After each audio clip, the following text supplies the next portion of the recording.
In a quiet suburban neighborhood, a fire chief's decision to park his emergency truck at home sparks a battle with a powerful HOA that could cost lives. When the HOA steps too far, tows his fire truck, and puts the community at risk, a dangerous game of power, corruption, and betrayal begins. But what happens when the truth ignites a wildfire of public outrage? Brace yourself for a story of justice, redemption, and a fire that burns deeper than anyone expected. Crescent Ridge was the kind of neighborhood realtors bragged about. Winding streets, manicured lawns, and identical houses with just enough personality to fool you into thinking it wasn't all controlled by a ruthless homeowners association. On the surface, it was quiet, almost idyllic. But beneath the soft hum of sprinklers and weekend barbecues lurked a tension that never quite settled. The HOA didn't just enforce the rules, they dictated life here, and their reach extended well beyond mailboxes and trash bins. Matthew Ryland had moved in just 3 weeks ago. To most, he looked like any other 30-something with a strong jaw, broad shoulders, and a calm confidence that came from years of facing chaos head-on. What the neighbors didn't know, at least not yet, was that Matthew wasn't just some newcomer. He was the fire chief of Station 9, a rural unit known for tackling wildland blazes and deep country disasters. For him, calm wasn't just welcome, it was suspicious. He had barely finished unpacking his modest belongings when the first letter arrived. Not a welcome note, but a warning. Vehicle must not exceed driveway limits. Commercial signage is prohibited, in bold, all-caps font, like a threat disguised as courtesy. The fire truck, an old but fully functional backup unit he occasionally brought home for rural emergencies, sat quietly along the curb, clearly the target. "Guess they wasted no time," he muttered, folding the letter. The HOA board, especially its president, Carla Jennings, was infamous. She was meticulous, middle-aged, and wielded her clipboard like a scepter. Her eyes scanned every driveway like a hawk hunting rule-breakers. Matthew had already noticed her pacing the sidewalk outside his home. Twice, phone in hand, whispering. "She's probably calling a tow truck already," he half-joked to his dog, Ember, a retired rescue canine who seemed to sense the tension. But Matthew wasn't the kind of man to be bullied, not even by suburban tyrants with laminated badges. Still, he chose diplomacy first. At the next HOA meeting, he introduced himself, explained the truck, even offered complimentary safety inspections for the neighborhood. Carla smiled thinly. "We appreciate your service, Mr. Ryland, but rules are rules." There it was, the warning behind the pleasantry. As he left the meeting, eyes followed him, whispers trailed him. A neighbor leaned in, voice low. "You seem like a good guy, but the board doesn't like to be challenged." Matthew didn't respond, but in his gut, something churned. This wasn't over. It had just begun. Hey, real quick, if you're enjoying the video so far, make sure to hit that like button, share it with friends, and subscribe for more awesome content. And while you're at it, drop a comment and let me know where you're watching from. All right, let's keep going. The fire truck wasn't shiny or flashy. Its red coat had dulled from years of smoke and rain. The chrome bumpers scuffed from call-outs in the backwoods of the county. But to Matthew Ryland, it wasn't just a vehicle. It was backup, a lifeline, a 1998 Pierce Sabre, decommissioned but perfectly maintained, equipped with a working hose reel, radio system, and basic rescue tools. For remote fires or when the station was overrun, that truck had saved lives. It rumbled softly in front of his house, parked precisely within the setback lines. And yet, it might as well have been a tank in a china shop. He noticed the looks almost immediately. Neighbors paused mid-walk. Curtains shifted. One even snapped a picture from across the street. At first, it amused him. He knew suburbanites could be particular, but this felt theatrical. The first note came tucked beneath the windshield wiper like a parking ticket. No signature, just a typed reminder. Commercial vehicles are not permitted overnight. Please consult HOA Rulebook Section 4.3. A day later, another, this one in a sealed envelope on his porch. Then a third, laminated. He brought the latest one inside, sighing as Ember trotted beside him. "They're getting bolder," he muttered, peeling off the laminate. That evening Matthew attended another board meeting, part civility, part defense. He stood up when called upon, keeping his voice calm. "The truck is a backup unit," he explained. "It's fully operational, privately owned, and registered. During dry season, we keep it ready for fast response. This area is technically part of our rural district boundary. If something happens, we're closer than the next station." Carla Jennings raised an eyebrow, not impressed. "Mr. Ryland, we respect your role, truly. But this is a residential area. We can't make exceptions. One commercial vehicle leads to another." "It's not commercial," he countered. "It's emergency equipment, registered under my name. This isn't a delivery van." A ripple of murmurs filled the room, some nods, some scowls. Carla's lips curled. "Nonetheless, consider this your formal notice." Matthew walked home under the weight of every watchful eye, the sound of the fire truck's silent presence echoing behind him. That truck had been on the front lines of infernos.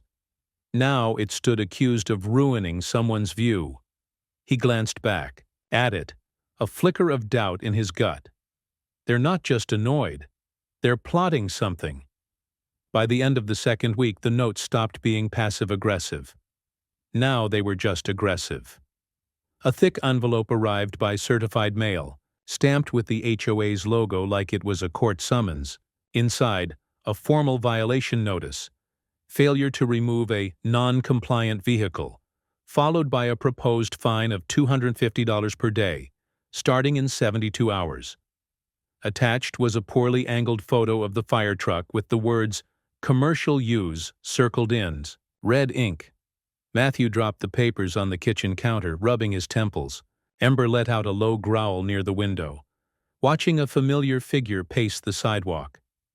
Carla Jennings again, clipboard in hand, sunglasses on, lips pressed so tight they vanished into her face. He stepped outside. "Carla?" he called calmly. "A minute?" She turned, icy smile already in place. "Mr. Ryland, I assume you received the compliance notice?" "I did," he said, holding it up. "And I need you to understand something. That truck is emergency backup equipment. We cover rural outskirts from here to Shady Hills. One downed transformer or wildfire out there, and we lose time without it." Carla waved a dismissive hand. "That's not this neighborhood's concern. It's not our responsibility." Matthew narrowed his eyes. "Maybe not, but you sure as hell benefit from it if things go south." Her smile didn't falter. "I don't make the rules. I enforce them. Remove the vehicle or face escalation."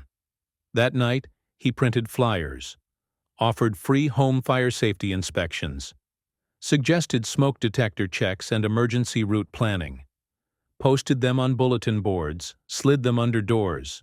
A few residents responded cautiously thankful.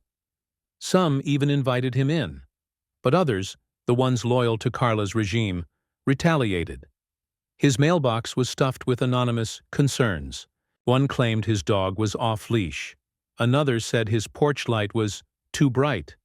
Every day, a new complaint. It wasn't about the truck anymore.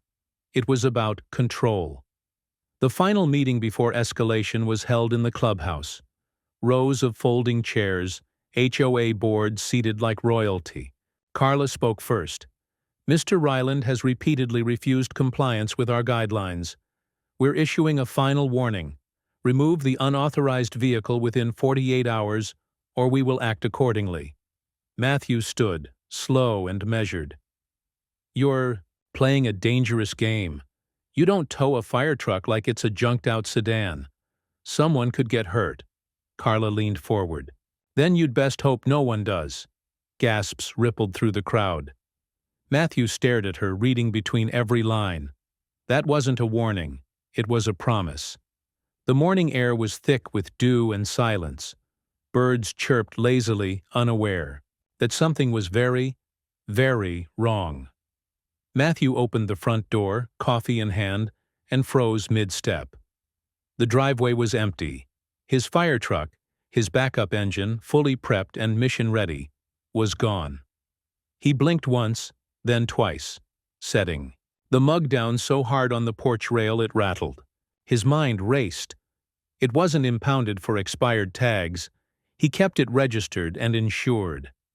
It hadn't broken down. He'd just inspected the pump system the night before. Someone had towed it. He stormed to the curb, spotting faint tread marks in the gutter. No official notice, no city tow sticker, just absence and silence. "Carla," he growled under his breath. Inside he called the local impound yard. Nothing. The city hadn't ordered it. Not even a record of a call. He tried. Another. Finally, the third yard had a record. "Yeah, red fire truck came in late last night. Private request," the clerk said. "From a homeowners association." Matthew's jaw clenched. "Did you even check who it belonged to?" "Didn't have to. They said it was abandoned." Abandoned? He drove there in 15 minutes flat, heart hammering like a drum.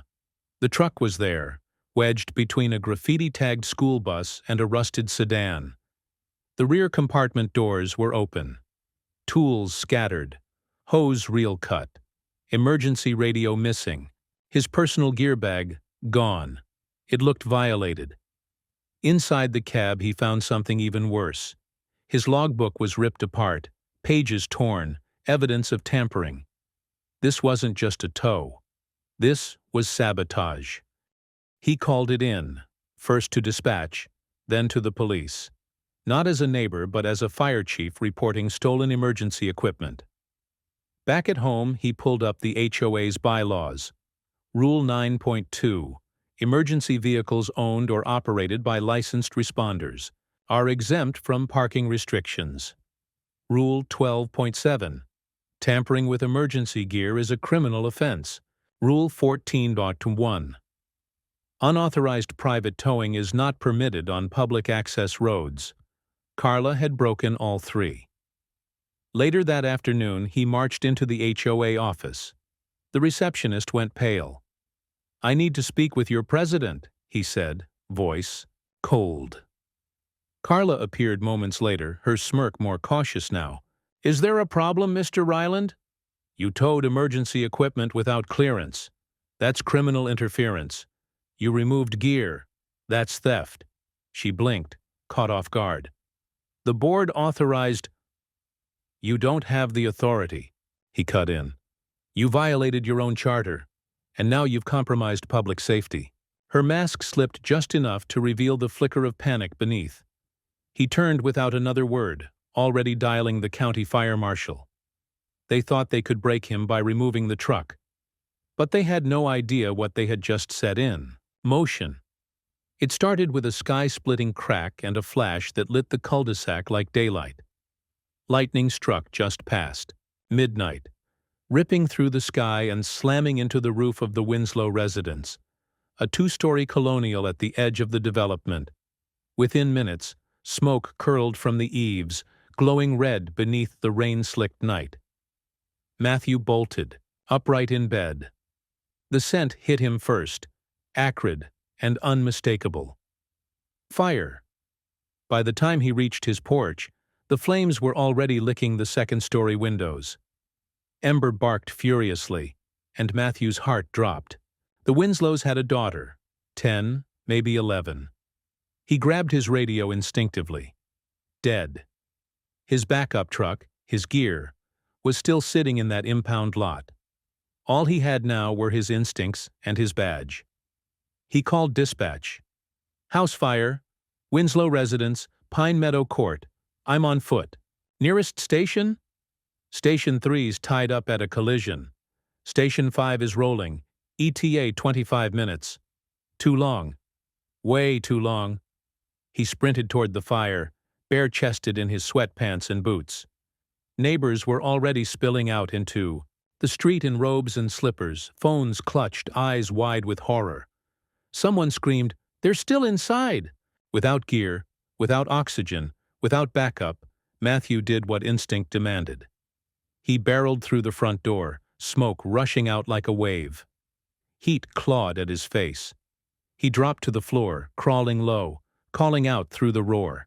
"Fire department! Call out!" He found them huddled near the kitchen, mother and daughter, coughing, eyes wide. He led them out, shielding their faces. By the time they hit the lawn, flames had burst through the roof like hell had broken loose. Sirens wailed in the distance. Too far. Neighbors were crying, holding each other, recording with trembling hands. And in the middle of the chaos, Carla Jennings emerged, phone to her ear, barking at someone. "This response is unacceptable. Where is the fire department?" Matthew turned toward her, face blackened with soot. "They're coming.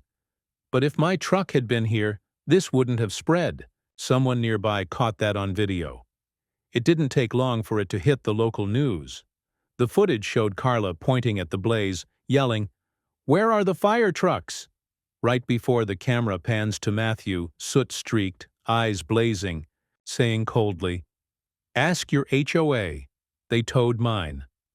By morning, the clip had been shared 1,000 times. By evening, it had gone viral. Public outrage surged. Neighbors, citizens, even nearby firehouses weighed in. The headline on one blog read, "HOA removes fire truck, then blames fire department for slow response." Carla's face was everywhere. Matthew didn't gloat. He didn't need to. The damage was already done. And this time, it wasn't by fire. It was by truth. By sunrise, Matthew's phone was vibrating nonstop. Reporters, colleagues, city officials, even a few former firefighters he hadn't spoken to in years. The video of him standing before the flames, sweat and ash streaking his face, had gone viral overnight. Every major outlet from the local news to national morning shows wanted a statement. For the first time in days, he didn't hesitate to speak. Standing on the lawn just across from the charred remains of the Winslow home, flanked by fire trucks and first responders, he faced the cameras. "I am Matthew Ryland, acting fire chief for the Western Division. That red truck the HOA towed? It was mine. Not a commercial vehicle, not some antique lawn ornament.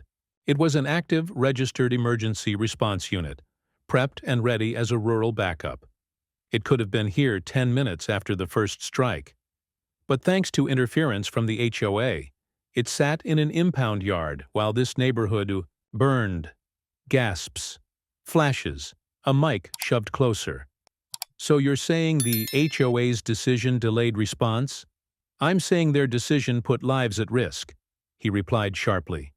"We're trained to fight fires, not HOA politics." Within hours, the story exploded. Talk shows debated the legality of the tow. Firefighter unions issued formal statements of support.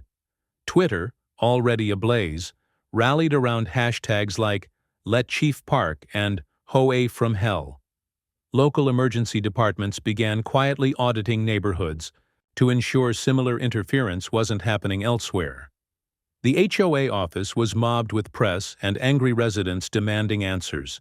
Someone had plastered a printout of the bylaws, highlighting Rule 9.2 on their door in fluorescent yellow. Inside, Carla Jennings tried to contain the inferno of her own making. "We didn't know. He never disclosed." He offered free fire inspections, Carla, one board member snapped, voice barely contained. "You knew, you just didn't care." As pressure mounted, the fire marshal's office launched a formal investigation, not just into the HOA's actions, but into the potential criminal tampering of emergency equipment, theft of gear, obstruction of services. And Matthew? He remained calm. Each interview he gave was measured, professional. No theatrics, just facts. His quiet fury landed harder than shouting ever could, but inside, he felt the burn. Not from flames, but from betrayal. They hadn't just crossed a line, they'd done it with arrogance. And now, the fire they tried to bury him with was spreading, through their own walls. The fallout had only just begun. The investigation moved faster than anyone expected. Within 72 hours, the city's Department of Public Safety, backed by the Fire Marshal's office, descended on the HOA with a storm of subpoenas, interviews, and document seizures. Matthew stood back and watched, arms crossed, as code enforcement. Agents rifled through HOA records, pulling emails, authorizations, and footage. He didn't smile. Not outwardly, but inside, a quiet satisfaction burned hotter than any blaze he'd ever faced. Carla Jennings didn't even wait for the formal charges. She stepped down that Friday, slipping out through the back of the HOA office beneath a jacket and oversized sunglasses. But the damage had already metastasized. Residents, once silently obedient to HOA threats, now marched to the association with their own demands. Public meetings turned into shouting matches. Former board members were served with legal notices. The Winslows, still displaced from their home, filed a lawsuit citing reckless endangerment and obstruction of emergency services. And they weren't alone. Even the HOA's insurance provider refused to cover damages. The policy had clear clauses. Any act of willful negligence or unlawful interference with emergency infrastructure voided coverage. The association, once smug with power, now faced hundreds of thousands in damages, with no safety net. Matthew was formally cleared in a public statement by the city's mayor. The city of Oak Ridge commends Fire Chief Ryland for his calm professionalism and unwavering commitment to public safety under extreme circumstances, the mayor declared at a press conference. What happened was unacceptable, and it will not happen again under our watch. The applause that followed wasn't polite. It was thunderous. Matthew kept it short. I didn't want to be a symbol. I just wanted to protect my neighborhood. That truck wasn't in the way. It was on standby. Next time, I hope we think twice before prioritizing appearances over lives. Later that week, the HOA's grand, wooden sign, once etched with gold letters and faux marble trim, was removed by court order, replaced by a temporary city enforcement notice. The neighborhood had lost more than property value. It had lost its illusion of control. And as for Matthew, he parked his fire truck right back in the driveway, washed, refueled, and gleaming. This time, no one said a word. In the weeks that followed, Pine Meadow Court transformed, not just in appearance, but in spirit. Gone were the passive-aggressive notes and obsessive lawn measurements. The new interim HOA board, humbled and publicly shamed, rewrote the community bylaws with guidance from city officials, and, at Matthew's request, the fire marshal's office. At the top of the new regulations, a permanent emergency vehicle clause. No emergency equipment, municipal or personal, could be restricted, towed, or interfered with under any circumstance. Matthew didn't stop there. He organized monthly safety, drills, and personally trained volunteers in fire prevention and response. The same neighbors who once glared through their curtains now lined up to learn how to operate extinguishers and spot electrical hazards. Children came to sit inside the truck, wide-eyed as he explained the sirens and hoses. It wasn't just policy that had changed, it was trust. One morning, Mrs. Winslow walked across the lawn, her daughter holding a homemade thank you card. The girl hugged him before scampering off, and the mother said, voice thick, "We wouldn't be here without you." He simply nodded, the weight of her words settling somewhere deep in his chest. The fire truck now sat parked in his driveway, clean, gleaming, undisturbed. No more warning letters, no more threats. Just quiet admiration. As the sun dipped behind the trees one evening, Matthew leaned against the truck's bumper, coffee in hand, ember resting at his feet. A breeze rustled the leaves. Sprinklers hissed in nearby yards. The neighborhood, once rigid and fearful, finally felt like a community. Funny how fire reveals what truly matters, he thought, and with that, he took one last sip, watched the dusk roll in, and smiled. The chief was home. If you enjoyed this video and want to see the next part, let me know in the comments. Don't forget to like, share, and subscribe to stay updated. See you in the next one. Your support means the world.